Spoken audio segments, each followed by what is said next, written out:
வானத்தை விரித்து பூமியை அஸ்திபாரப்படுத்தி மனிதனையும் சிருஷ்டித்து தம்மை தாம் வெறுத்து அடிமையின் ரூபம் எடுத்து மனுஷர் சாயலாகி பூமிக்கு இறங்கி வந்து தம்முடைய பிள்ளைகளுக்கு கண் திறக்கப்படுகிற ஊழியத்தை செய்த சர்வ வல்லவராகிய இயேசு கிறிஸ்துவின் நாமத்துக்கு சகல துதியும் கனமும் மகிமையும் உண்டாயிருப்பதாக. உயிரோடு இருந்த கர்த்தராகிய இயேசு கிறிஸ்து செய்த ஊழியம்தான் கண் திறக்கப்படுகிற ஊழியம். அதாவது உயிரோட அவர் எழுந்ததை குறித்து தம்முடைய சீஷர்களுக்கு அநேக திருஷ்டாந்தங்களாக வெளிப்படுத்தினார் என்று எப்பத்தா என்ற தலைப்பு மூலமாக நாம் கடந்த 3 வாரமாகவே சிந்தித்துக் கொண்டே வருகிறோம். இந்த வாரமும் பவுலுக்கு தேவன் தம்மை எப்படி வெளிப்படுத்தினார் என்றும் இந்த கண் திறக்கப்படுகிற ஊழியத்தை அவருக்கு எப்படி செய்தார் என்றும் அவரை எந்த காரியத்துக்காக புறஜாதியரிடத்தில் அனுப்புகிறார் என்பதை குறித்தும் நாம் இன்றைக்கு பார்க்க போகிறோம். உயிரோடு எழுந்த கர்த்தர் அப்போஸ்தலர்களுக்கு தரிசனமாகி எதை குறித்து பேசி கொண்டு வந்தார் என்று தெரியுமா? அதாவது தேவனுடைய ராஜ்யத்துக்குரியவைகளை கொண்டு பேசி அநேக திருஷ்டாந்தங்களினாலே அவர்களுக்கு உயிரோடு இருக்கிறவராக காண்பித்தார். உயிரோடு இருக்கிற தேவனுடைய வார்த்தை எல்லாமே உயிருள்ளதாயும் ஆவியாயும் இருக்கிறது என்று வேதம் நமக்கு சொல்லி தருகிறதை நாம் பார்க்கிறோம். அதாவது அவர் வாயிலிருந்து புறப்படுகிற ஒவ்வொரு வார்த்தையும் சத்தியமாக இருக்கிறது, உண்மையுள்ளதாய் இருக்கிறது, அது ஆவியாய் இருக்கிறது, அது செய்ய நினைத்தது ஒன்றும் தடைபடாமல் அது அப்படியே ஆமேன் என்று ஆகும் என்றும் நாம் பார்த்து கொண்டே வருகிறோம். இது உணரும்படியாக சீஷர்களுக்கு கர்த்தர் காண்பிக்கிறார். ஏன் தெரியுமா? தம்மை தம்முடைய பிதா அனுப்பினது போல ஒரு பெரிய ஊழியத்தை செய்யும்படியாக சீஷர்களை தேவன் உலகமெங்கும் அனுப்ப போகிறார். அதாவது உலகத்தில் இருக்கிற ஜனங்களுக்கு சாட்சிகளாக நிற்கத்தக்கதாக நாங்கள் தேவனை தரிசித்தோம், உயிரோடு இருக்கிற கர்த்தராகிய இயேசு கிறிஸ்துவை பார்த்தவர்கள் நாங்கள் என்ற அந்த உண்மையான சாட்சி எல்லாரிடத்திலையும் சொல்லத்தக்கதாக அவர்களை கர்த்தர் அனுப்பிவிட போகிறார். ஆதலால் அவர்கள் எல்லளவும் அந்த ஒரு சந்தேகத்துடனே காரியங்கள் செய்யாதபடிக்கு விசுவாசம் உள்ளவர்களாய் அந்த காரியங்களை செய்யத்தக்கதாக அவர்களுடைய கண்களை திறந்து நான் உயிரோடு இருக்கிறேன் என்பதை அவர்களுக்கு காண்பிக்கிறார். இந்த ஊழியம் தேவனுடைய ராஜ்யத்தை குறித்து சொல்லுகிற ஊழியம். அதாவது தேவனுடைய ராஜ்யம் என்பது புசிப்பும் குடிப்பும் அல்ல. இத்தனை நாள் சீஷர்கள் என்ன நினைச்சாங்கன்னா, இந்த பூமியிலே அவர் ஒரு ராஜ்யத்தை ஸ்தாபித்து இஸ்ரவேலர்களுக்கு தங்களுடைய இடத்தை மீட்டு கொடுத்து இங்கே தங்கி நல்ல ஒரு வாழ்க்கை வாழ போகிறோம் என்றெல்லாம் நினைத்தார்கள். ஆனால் அவர்கள் நினைத்த பிரகாரமாக அந்த ராஜ்யம் இல்லை, அது புசிப்பும் குடிப்பும் அல்ல என்று வேதம் நமக்கு சொல்லி தருகிறது.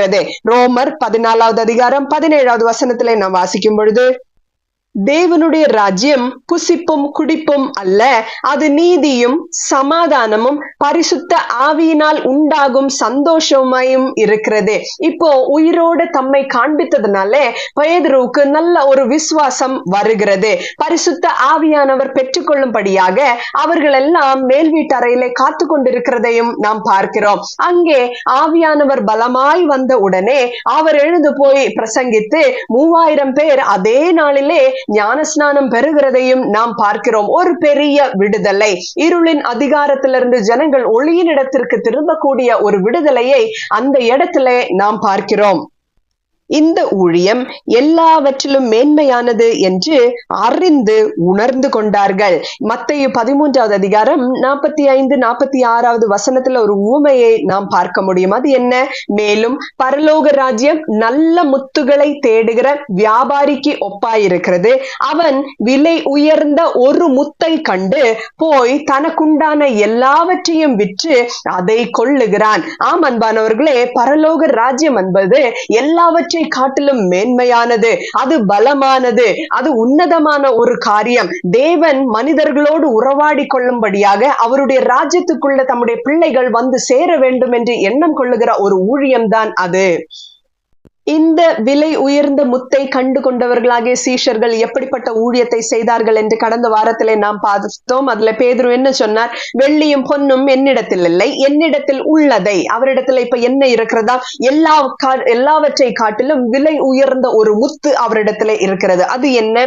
உனக்கு தருகிறேன், நசரேயனாகிய இயேசு கிறிஸ்துவின் நாமத்தினாலே நீ எழுந்து நட என்று சொல்லி. அதாவது தேவனுடைய ராஜ்யம் புசிப்பும் குடிப்பும் அல்ல, அது ஆவியானவர் அவராலே நடத்தப்படுகிற கர்த்தராகிய இயேசு கிறிஸ்துவனுடைய ஆளுகைக்குள்ளாக என்னென்ன காரியங்கள் நடக்க வேண்டுமோ, அவர் உயிரோடு இருக்கிற தேவன் என்பதை காண்பிக்கும்படியாக என்னெல்லாம் அற்புதங்கள் நடக்க வேண்டுமோ அப்படிப்பட்ட காரியங்கள் எல்லாம் நடக்கக்கூடிய ஒரு ராஜ்யம் அது. அதெல்லாம் நடக்கக்கூடிய ஒரு ஊழியம் அது. அதாவது இந்த நாமத்தினால பேய்கள் பறந்து ஓடும், இந்த நாமத்தினால எல்லாம் சாத்தியமாகும், ஆவியானவர் எங்கேயோ அங்கே விடுதலை உண்டு என்று சொல்லுகிறபடியே இந்த காரியங்கள் நடந்தேறுகிறது. இதை கண்டடைந்தவர்கள், இந்த முத்தை கண்டடைந்தவர்களுக்கு வேற எதுவும் பெரிதாக தோன்றவில்லை. அதே போலதான் இந்த சீஷர்களை காரியங்கள் முடிந்த பிற்பாடு பவுலினிடத்திலே கர்த்தர் நேரடியாக வருகிறதையும் அவரை சந்திக்கிறதையும், சந்தித்த பிற்பாடு அவருக்கு ஒரு ஊழியத்தை கொடுக்கிறதையும், அந்த ஊழியத்தின் நிமித்தமாக அவரை எப்படி நடத்துகிறார் என்பதை குறித்தும் நாம் இன்றைக்கு பார்க்க போகிறோம். அதிலேயும் முக்கியமாக 1 கொரிந்தியர் 15வது அதிகாரம் 8-9 வசனத்தை நாம் வாசிக்கும் பொழுது, எல்லாருக்கும் பின்பு அகால பிறவி போன்ற எனக்கும் தரிசனமானார். எல்லாருக்கும் பின்பு என்று சொல்லும் பொழுது சீஷர்களுக்கு, அதாவது அப்போஸ்தலர்களுக்கு பின்பு அகால பிறவி போன்ற எனக்கும் தரிசனமானார். நான் அப்போஸ்தலன் எல்லாரிலும் சிறியவனாய் இருக்கிறேன். தேவனுடைய சபையை துன்பப்படுத்தினதுனாலே நான் அப்போஸ்தலன் என்று பெயர் பெறுவதற்கும் பாத்திரன் அல்ல. எனக்கு இந்த அப்போஸ்தலன் என்ற பெயர் கிடைக்கிறதுக்கு நான் பாத்திரவானே அல்ல. நான் என்ன பண்ணேன் தெரியுமா? இயேசு கிறிஸ்துவனுடைய சபையை நான் துன்பப்படுத்தினவனாக இருந்தேன் என்று பவுல் தன்னுடைய தாழ்மையிலே பேசுகிறதை நாம் பார்க்கிறோம். கர்த்தராகிய இயேசு கிறிஸ்துவை அவர் சந்திக்கிறதுக்கு முன்னமே அவர் செய்ததெல்லாம் சரி என்று நினைத்தார். கமாலியலின் பாதபடியில இருந்து வேதத்தை கற்றுக்கொண்டவராய் இருக்கிறார். பரிசேயனை போல நடந்தவராய் இருக்கிறார். எல்லாமே நான் செய்கிறதெல்லாம் தேவனுடைய ராஜ்யத்துல, தேவனுடைய காரியங்களிலே நான் வைராகியம் பாராட்டுகிற மனிதன் என்று அவர் நினைத்து கொண்டிருந்தார். தேவனுக்கு பிரியமாய் வாழ்ந்து கொண்டிருக்கிறேன் என்று அவர் நினைத்து கொண்டு இருந்தவராக தான் இருந்திருக்கிறார். ஆனாலோ கர்த்தராகிய இயேசு கிறிஸ்து அவரை சந்தித்த பொழுது சொன்னதென்ன? நீ என்னை ஏன் துன்பப்படுத்துகிறாய் என்று கேட்கிறதை நாம் பார்க்கிறோம். பாருங்கள், கண்கள் அடைக்கப்பட்ட நிலைமை. கர்த்தராகிய இயேசு கிறிஸ்துவை காணவோ அல்லது இஸ்ரவேல் ஜனங்கள் இத்தனை காலமாக காத்து கொண்டிருந்த மெசியா தான் இவர் என்பதை குறித்து அறியும்படியாக கண்கள் அவருக்கு திறக்கப்படவில்லை. ஏதேனில் நடந்த காரியம், அதாவது அவர்களுடைய கண்கள் தேவனுடைய காரியத்துக்கு நேராக அடைக்கப்பட்டு உலகத்தரமான காரியங்களுக்கு திறந்தபடினாலே அவர்கள் மூலமாக வந்த அத்தனை ஜனங்களும் அந்த வழியிலே இருக்கிறது. இந்த கண் மூடப்பட்ட இந்த நிலைமையிலிருந்து மன கண்களை திறக்கும்படியாக கர்த்தராகிய இயேசு கிறிஸ்து பூலோகத்துக்கு இறங்கி வருகிறார். வார்த்தைகள் எல்லாவற்றையும் சீஷர்கள் மத்தியிலே பேசுகிறார். அவரை குறித்து கேட்டவர்களுக்கெல்லாம் இந்த ஊமைகளினாலும் பலவிதமான திருஷ்டாந்தங்களினாலும் கர்த்தர் காண்பித்துக் கொண்டே வந்தார். ஆனாலோ இஸ்ரவேல் ஜனங்களால அவரை ஏற்றுக்கொள்ளவே முடியவில்லை. இது சத்தியம் என்பதை உணர்ந்து கொள்ள அவர்களாலே முடியவில்லை. அவர்களுடைய எதிர்பார்ப்புகள் எல்லாம் வேற விதமாக இருந்தது. பவுலுக்கும் அவ்விதமாக தான் இருந்தது. ஆனால் கர்த்தர் என்ன செய்கிறார் தெரியுமா? ஒரு நாள் மத்தியான வேளையிலே அவரை சந்திக்கிறதை நாம் பார்க்கிறோம்.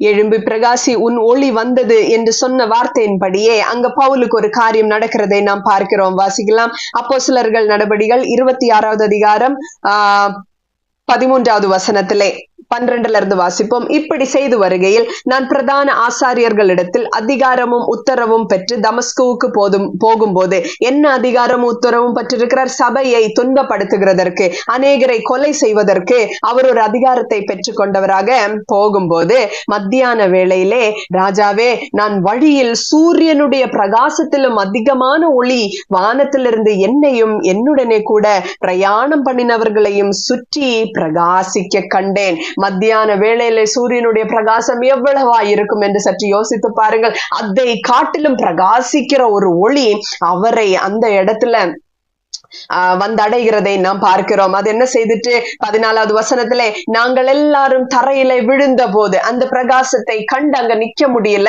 நாங்க தரையிலே விழுந்து போனோம். விழுந்த உடனே அங்கிருந்து ஒரு சத்தம் கேட்கிறது. என்ன சத்தம்? சவுலே சவுலே, நீ ஏன் என்னை துன்பப்படுத்துகிறாய்? முள்ளில் உதைக்கிறது உனக்கு கடினமாம் என்று எபிரேயு பாஷையிலே என்னுடனே சொல்லுகிற ஒரு சத்தத்தை கேட்டேன். பாருங்கள், கர்த்தராகிய இயேசு கிறிஸ்துவனுடைய சத்தத்தை அவர் கேட்கிறார். அவர் என்ன நினைச்சார் தெரியுமா?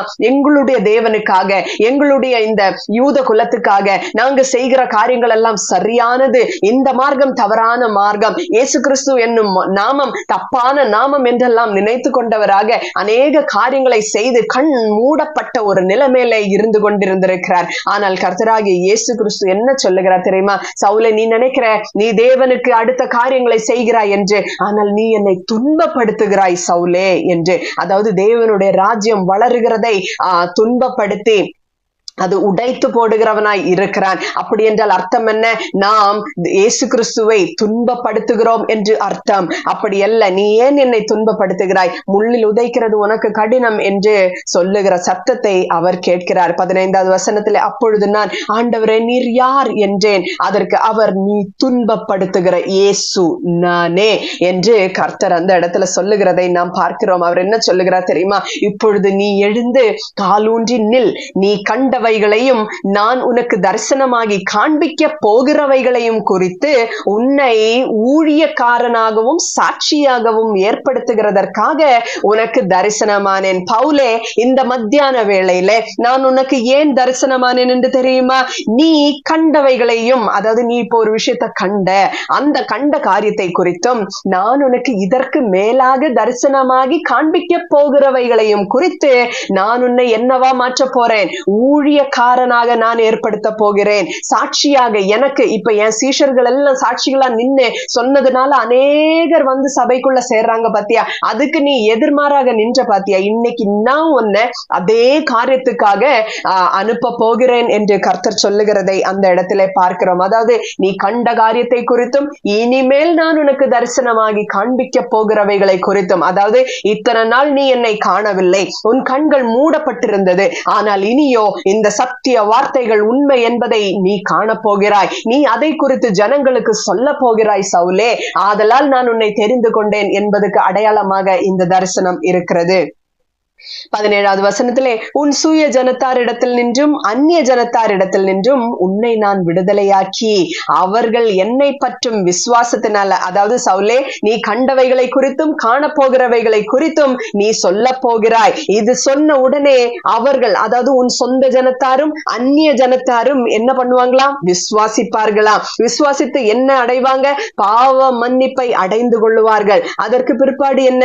பரிசுத்தமாக்கப்பட்டவர்களுக்குரிய சுதந்திரத்தையும் பெற்றுக் கொள்ளும்படியாக அவர்கள் இருளை விட்டு ஒளியினிடத்திற்கும் சாத்தானுடைய அதிகாரத்தை விட்டு தேவனிடத்திற்கும் திரும்பும்படிக்கு நீ அவர்களுடைய கண்களை திறக்கும் பொருட்டு. இப்ப நான் உனக்கு கண்களை திறந்து தந்துட்டேன். நான் கண்கள் உனக்கு திறந்து தந்தபடினாலே நீ கண்டவைகளையும் காண போகிறவைகளையும் குறித்து எனக்கு ஊழியக்காரனாகவும் சாட்சியாகவும் நிற்க போகிறாய். இந்த காரியத்தை நீ பிறனிடத்திலே பேசும் பொழுது அவர்களுடைய கண்களும் திறக்கும். அதற்கு முதலாவது, அதாவது ஒரு ஊழியக்காரனை கர்த்தர் அனுப்பும் போது முதலாவது அவருக்கு என்ன செய்கிறாரோ அந்த ஊழியத்தை அவர் திரும்ப ஜனங்களுக்கு செய்கிறதை நாம் பார்க்கிறோம். அதாவது கர்த்தர் பவுலுக்கு செய்தது என்ன?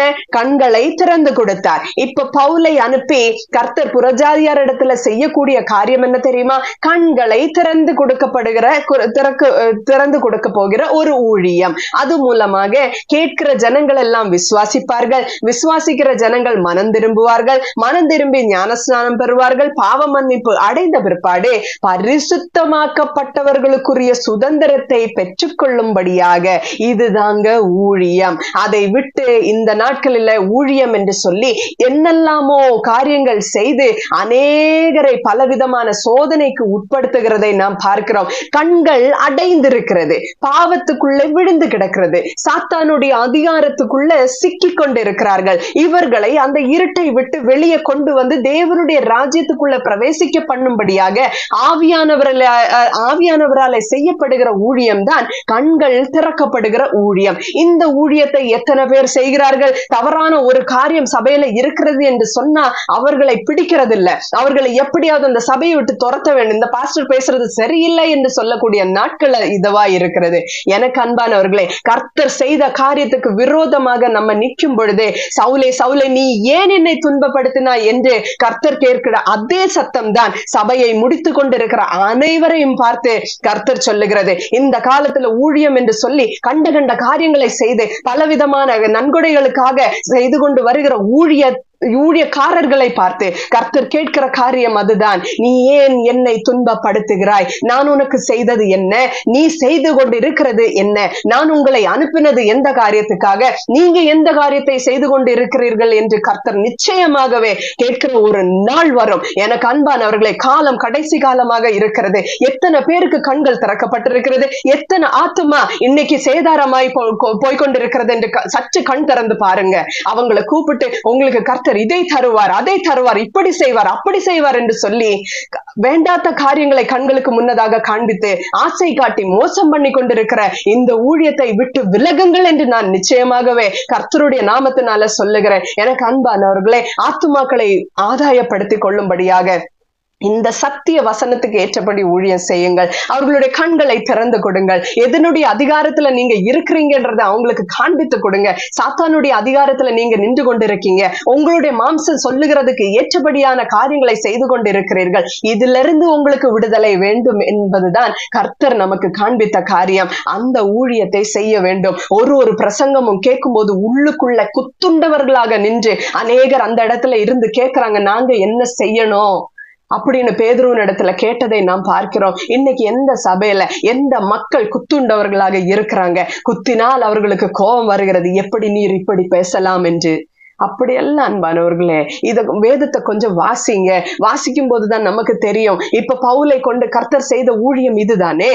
பவுலிடத்துல நான் இந்த காரியத்துக்காக உன்னை அனுப்புகிறேன் என்று கர்த்தர் சொல்லுகிறாரே. பாருங்கள், சாத்தானுடைய அதிகாரத்தை விட்டு தேவனிடத்திற்கும் திரும்பும்படி நீ அவர்களுடைய கண்களை திறக்கும் பொருட்டு இப்பொழுது உன்னை அவர்களிடத்திற்கு அனுப்புகிறேன் என்றார். யாரிடத்தில் அனுப்பினார்? கர்த்தர் புறஜாதியாரிடத்தில் அனுப்பினார். இஸ்ரவேலர்கள் அல்லாதவர்களிடத்திலே அனுப்பினார்கள். நாமெல்லாம் அந்த குரூப்புக்குள்ளதானே வருவோம்.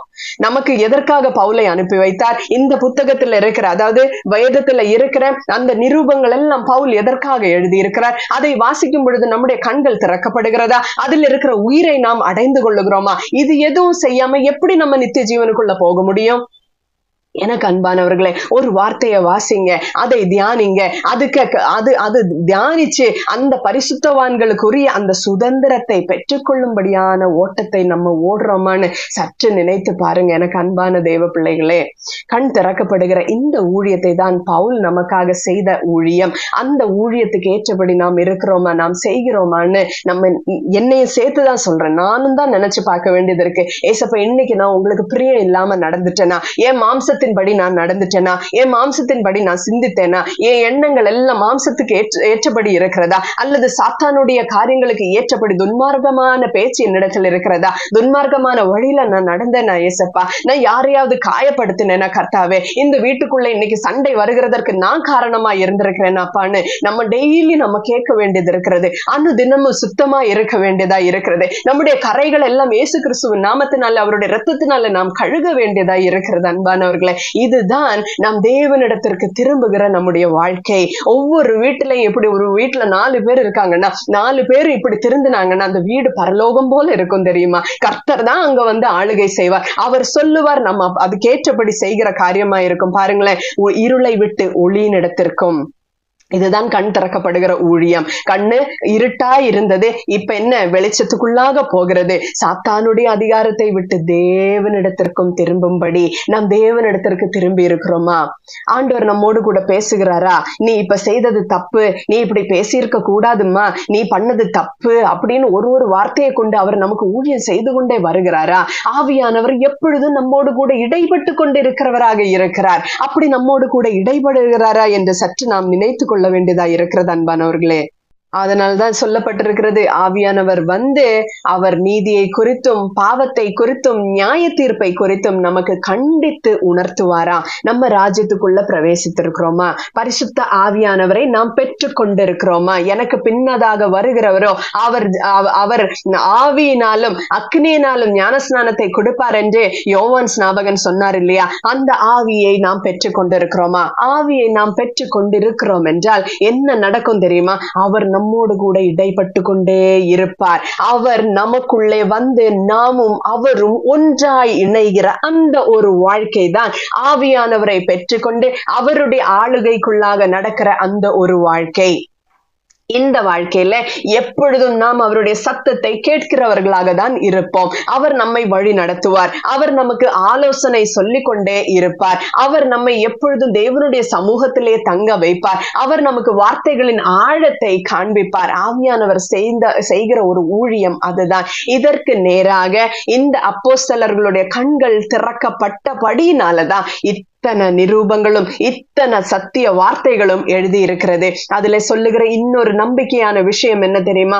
அவர் வருவார், நாமும் அவரோடு கூட போவோம் என்பதுதான். ஆதலால் தான் அவர்களுக்கு கண்கள் திறக்கப்பட்டு கர்த்தர் காண்பித்த அத்தனை காரியங்களையும் அவர்கள் இந்த புத்தகத்திலே எழுதி வைத்திருக்கிறார். இந்த வேதத்திலே நமக்காக எழுதி வைத்திருக்கிறார். இதை வாசித்து இதை தியானித்து நம்மிடத்துல இருக்கிற கரைகளை நாம் அனுதினமும் சரிப்படுத்தி தேவனுக்கு நேராக கண் திறக்கப்பட்டிருக்கிற ஒரு வாழ்க்கையை நாம் வாழ வேண்டும். எனக்கு அன்பான தேவ பிள்ளைகளே, அல்லாமல் எல்லாரையும் போல நம்ம இருப்பதற்காக கர்த்தர் இந்த பூலோகத்துக்கு இறங்கி வந்து நமக்காக காரியங்களை செய்ய வேண்டும் என்ற அவசியமே இல்லை. அவர் வந்து நமக்காக சிந்தின இந்த ரத்தத்துக்கு ஒரு காரியமும் இல்லாம போயிடும். எனக்கு அன்பானவர்களே, அப்படி அல்ல. வேதத்தை நன்றாய் வாசியுங்கள். வாசிக்கும் போது புரியலையா? ஆண்டவரே, நீங்க பவுலுக்கு கண்களை திறந்து கொடுத்தீங்க. ஆண்டவரே, நீங்க மரியாளுக்கு கண்களை திறந்து கொடுத்தீங்க. ஆண்டவரே, உம்முடைய சீஷர்களுக்கு எல்லாருக்கும் கண்களை திறந்து கொடுத்தீங்க. சீஷர்களுக்கு கிறிஸ்தவர்கள் என்ற பெயர் வந்தது என்றால் நாங்களும் கிறிஸ்தவர்களாய் இருக்கிறோமே, உம்முடைய நாமத்தை தரித்தவர்களாய் இருக்கிறோமே, எங்களுடைய கண்களை திறந்து தாங்கப்பா. நாங்களும் இந்த வேதத்தில் இருக்கிற சத்தியத்தை ஆராய்ந்து பார்க்க வேண்டும். இந்த வேதத்தில் இருக்கிற ஆவியையும் ஜீவனையும் நாங்களும் பெற்றுக்கொள்ள வேண்டும் என்று நீங்க அன்பாய் தாகமாய் வாஞ்சையாய் கேட்பீர்களானால் நிச்சயம் உங்களுடைய கண்கள் திறக்கப்படும். இல்லைன்னா பிரசங்கிக்கிற ஆவிக்குரிய எந்த ஒரு பிரசங்கத்தையும் ஒரு மனிதனாலையும் புரிந்து கொள்ளவே முடியாது. கேட்கிறவர்களுக்கு பேசுகிறவர்கள் பைத்தியக்காரர்கள் என்றுதான் தோன்றும். எனக்கு அன்பானவர்களை, நான் கேட்டு பெற்றுக்கொண்டதுதான் இது. ஆண்டவரிடத்துல நான் கேட்டேன், எனக்கும் நீங்க வேணும், நீங்க என் வாழ்க்கையில வரணும். இவங்க எல்லாம் சொல்றாங்களே தேவனால் நடத்தப்பட்ட படுகிறோம்னு, எனக்கும் அப்படி வேணும். நீங்க என்ன நடத்தணும், நீங்க எனக்கு நான் நடக்க வேண்டிய வழியை நீங்க எனக்கு காண்பிக்கணும். நீங்க என்ன நல்ல வழியில நடத்துகிற தேவனாகிய கர்த்தர் என்று நானும் வந்து எல்லாரிடத்திலையும் சாட்சி சொல்லணும்னு தாகமாய் இருந்தேன். வாஞ்சையா அவரிடத்துல கேட்டேன். எத்தனையோ வருஷங்களுக்கு முன்னதாக கேட்ட அநேக காரியங்கள் இன்னைக்கு என்னுடைய வாழ்க்கையில நடக்கிறதை நான் பார்க்கிறேன். எங்கும் எந்த இடத்திலையும் தைரியமாக அவருக்காக சாட்சியாக எழும்பி நிற்க இன்னைக்கு என்னால கூடும் என்பதை நான் விசுவாசிக்கிறேன். ஏன்? எனக்கு அந்த விசுவாசத்தை கொடுத்தவரும் அவருதான். அவருடைய கிருபையினால அவர் என்ன தொட்டிருக்கிறார் என்றுதான் நான் சொல்ல வேண்டும். மிகுந்த கிருபை, எல்லாரிடத்திலும் அவர் இந்த கிருபையை அளித்திருக்கிறார். இது கிருபையின் நாட்களாக இருக்கிறது. காலம் முடிய போகிறது. இந்த வாசல் முடிய போகிறது. இது இங்க முடிந்து இஸ்ரவேல் ஜனங்களுக்கு ரட்சிப்பு திறந்து கொடுக்கும் பொழுது புறஜாதியாருடைய கேட் அன்னைக்கு க்ளோஸ் ஆகுன்றது நன்றாக நீங்க புரிந்து கொள்ளுங்க. புறஜாதியாருடைய எண்ணிக்கை முடியும் அளவும் இஸ்ரவேலர்களுக்கு கடின இருதயம் கொடுக்கப்பட்டிருக்கிறது என்று வேதம் சொல்லுகிறது. ஆதலால் தான் இன்னும் இயேசு கிறிஸ்து யார் என்று நாம் இஸ்ரவேலர்களிடத்துல போய் கேட்டா அவர் ஒரு கார்பெண்டர் என்று சொல்லுவாங்க. ஆனா அங்க திறக்கப்படுகிற அந்த நாட்களிலே இன்னைக்கு அவர்களுக்கு இருக்கிற நெருக்கம் அப்படிப்பட்ட நெருக்கமாக இருக்கிறது. எருசலேமிலே நடந்து கொண்டு வருகிற காரியத்தை சற்று பாருங்கள். 3ஆம் உலக மகா யுத்தத்துக்கு நேராக ராஜ்யங்கள் எல்லாம் கூடி வர போகிறது. இஸ்ரவேலர்களுக்கு விரோதமாக எல்லா ராஜ்யங்களும் ஒன்று சேர போகிறது. எனக்கு அன்பானவர்களே, அப்போ அவர்களுக்கு அந்த நெருக்கம் வரும் பொழுது அவர்கள் ஒரே சத்தமாய் தேவனை நோக்கி கூப்பிடுவார்கள். அன்னைக்கு கர்த்தராகிய இயேசு கிறிஸ்து அவர்களுக்காக யுத்தம் பண்ண இறங்கி வருவார். ஆனா அதற்கு முன்னதாக சபை இந்த இடத்தை விட்டு போயிருக்க வேண்டும். வசனங்களை தயவு செய்து வாசிங்க. காலம் கடைசி காலமாய் இருக்கிறபடினாலே கண்கள், எல்லாருடைய கண்களும் திறக்கப்பட வேண்டும் என்று இன்னைக்கு நான் கர்த்தரிடத்துல வேண்டிக் கொள்ளுகிறேன். இந்த வார்த்தைகள் மூலமாக கர்த்தர் நம்மை ஆசீர்வதிப்பாராக. ஆமென். அல்லேலூயா. ஜெபிப்போமா. அன்பு இரக்கமும் கிருபை நிறைந்த பரிசுத்த நல்ல பிதாவே, எப்பத்தா திறக்கப்படுவாயாக என்ற வார்த்தை நிமித்தமாக ஆண்டவரே, எங்களுடைய மன கண்கள், எங்களுடைய இருதய கண்கள் கர்த்தாவே அது திறந்திருக்க வேண்டும் அப்பா. இருளை விட்டு நாங்க ஒளி நடத்திருக்கோம், சாத்தானுடைய அதிகாரத்தை விட்டு கர்த்தாவே நாங்க தேவனிடத்திற்கும் திரும்பும்படியாக ராஜா எங்களுடைய இருதயத்தை நீங்க திறந்து தருவீராக. இஸ்ரவேல் ஜனங்களை பார்த்து அவ்வப்போது நீங்க சொன்னது போல, இவர்கள் கண்கள் இருந்தும் காணாதவர்களை போலவும் காதிருந்தும் கேளாதவர்களை போலவும் இருதயத்தை குருடாக்கி கொண்டு இருக்கிற ஜனங்களா இருக்கிறார்கள் என்று அங்கங்க நீங்க சொன்னதை நாங்க வேதத்துல பார்க்கிறோம்ப்பா. நாங்களும் அப்படி இருந்து விடக் கூடாது. இது காலம் கடைசி காலமா இருக்கிறபடினாலே, கிருபையின் நாட்களா இருக்கிறபடினாலே நாங்கள் பரிசுத்தவான்களுடைய சுதந்திரத்தை அடைந்து கொள்ளத்தக்கதாக, அதை பெற்றுக் கொள்ளத்தக்கதாக எங்களுடைய இருதயத்தை ஆண்டவரே நீங்க தயவாய் திறந்தருள வேண்டும் என்று நாங்க வாஞ்சியோடு கேட்கிறோம்ப்பா. எங்களுடைய கண்களை திறந்துதாங்கப்பா. நாங்க உண்மை தரிசிக்கணும் கர்த்தாவே. கண்டவைகளையும் காண்பிக்க போகிறவைகளையும் குறித்து நீ சாட்சியாகவும் ஊழியக்காரனாகவும் இல்லை என்று பவுலிடத்துல சொன்னது போலப்பா, நாங்களும் காண வேண்டும் கர்த்தாவே. நாங்களும் உண்மை தரிசிக்க வேண்டும்ப்பா. உங்களுடைய வார்த்தைகளின் சத்தியத்தை தரிசிக்கும்படியாக எங்களுடைய கண்களை திறந்துதாங்க கர்த்தாவே. அது மூலமாக நாங்க சத்தியத்திற்காக ஒரு ஓட்டத்தை ஓட எங்களை தாழ்த்தி ஒப்பு கொடுத்து ஜெபிக்கிறோம். கேட்கிற அனைவரையும் நீர் ஆசீர்வதிப்பீராக. இந்த எப்பத்தா என்ற செய்தி ஆண்டவரை நீங்க எங்களுக்கு எதற்காக கொடுத்தீங்கன்னா, எங்களுடைய கண்கள் திறந்திருக்கும் வண்ணமா இருக்க வேண்டும் என்பதற்காகவே கொடுத்தீங்கப்பா. இந்த பிரசங்கம் இன்றைக்கு முடிய போகிற, இந்த செய்தி இன்றைக்கு முடிய போகிற இந்த வேளையில கர்த்தாவே, இது நீங்க எனக்கு கொடுத்ததின் நோக்கம் ஆண்டவரை கேட்கிற அனைவருக்குள்ளும் ஆண்டவரை நடக்கும்படியாக அவர்களும் வாஞ்சையாய் உம்மிடத்திலிருந்து கேட்டு பெற்றுக்கொள்ளத்தக்கதாக ஒப்பு கொடுக்கிறேன்.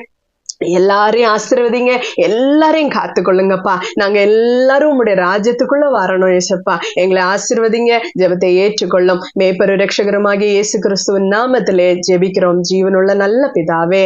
ஆமேன். ஹல்லேலூயா.